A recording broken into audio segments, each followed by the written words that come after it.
Hello दोस्तों, अगर आप इस तरीके के प्रश्न को अभी से सीख लेते हैं तो आपके अगली आने वाली कक्षाओं में आप बहुत ही अच्छे से समझ पाएंगे कि आखिर इस तरीके के प्रश्नों को कैसे हल किया जाता है। तो जरूर इस प्रश्न को हल करना देखिएगा, आप इस वीडियो को देख करके समझ जाएंगे कि कैसे आखिर इसको हल किया जाता है।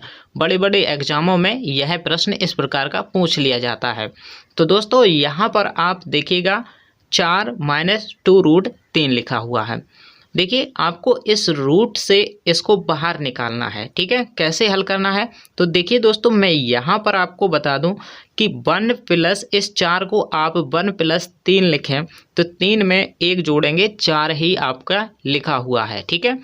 अब आपको क्या करना है 2√3 ऐसा ही लिख देना है, ठीक है।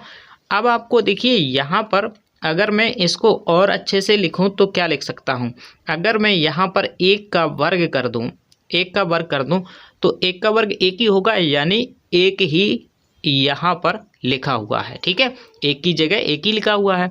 अब देखिए अगर हम यहाँ पर रूट में 3 लिख दूं और इसका वर्ग कर दूं, ठीक है। अगर मैं रूट में 3 लिख दूं और इसका वर्ग कर दूं तो अगर हम √3 का कभी वर्ग करते हैं या किसी भी संख्या को अगर जो रूट में होती है उसका वर्ग करते हैं तो उसका रूट हट जाता है और यहाँ पर इसका आंसर 3 ही आ जाता है।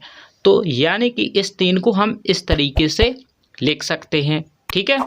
तो अब देखिएगा यहाँ पर -2 लिखा है और अगर हम इसमें 1 का गुणा कर दें तो कोई फ़र्क नहीं पड़ेगा, क्योंकि 2 का गुणा 1 में करेंगे तो 2 एकम 2 ही रहेगा और इसके गुणा में यानी 2√3 यहाँ लिखा हुआ है √3, क्योंकि यहाँ पर 2 है, यहाँ पर 2 है, √3 यहाँ है, √3 यहाँ है। अगर 1 का गुणा किया तो कोई फ़र्क नहीं पड़ेगा। इस प्रकार से हम इसे लिख सकते हैं, यानी 1 को हमने 1 के वर्ग के रूप में लिखा, 3 को हमने √3 के वर्ग के रूप में लिखा और यहाँ पर जिस तरीके का लिखा था वही लिख दिया, केवल 1 का गुणा कर दिया।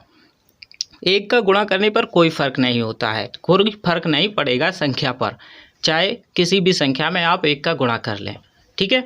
अगर आप यहाँ पर एक चीज़ देख रहे होंगे, अगर आपने यह फॉर्मूला यानी सूत्र पढ़ा है कि a - b का होल स्क्वायर क्या होता है, a - b का होल स्क्वायर क्या होता है, a² + b² और माइनस का 2ab। तो यह सूत्र आपको यहाँ पर लगा हुआ दिखाई दे रहा होगा, ठीक है। यह फॉर्मूला आपको यहाँ पर लगा हुआ दिखाई दे रहा होगा। तो यहाँ पर अगर आप इसको फॉलो करें तो यहाँ पर इस तरीके का यहाँ पर लिखा हुआ है।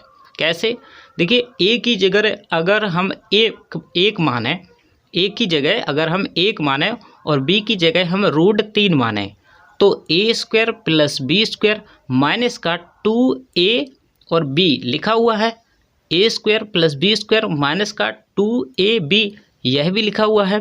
यानी इसको हम इस तरीके से लिख सकते हैं। तो ठीक है, हम इसी तरीके से इसको लिख लेते हैं।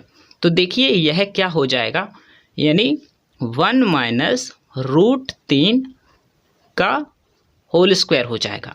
इस तरीके से हम इस पूरे को लिख सकते हैं, ठीक है।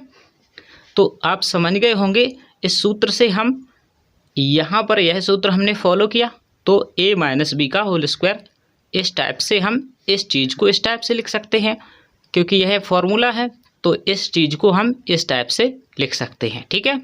तो अब आपको क्या करना है, रूट जो होता है इस पर वर्ग से यह हट जाएगा तो आपका 1 - √3 आपका आंसर आ जाएगा, ठीक है दोस्तों।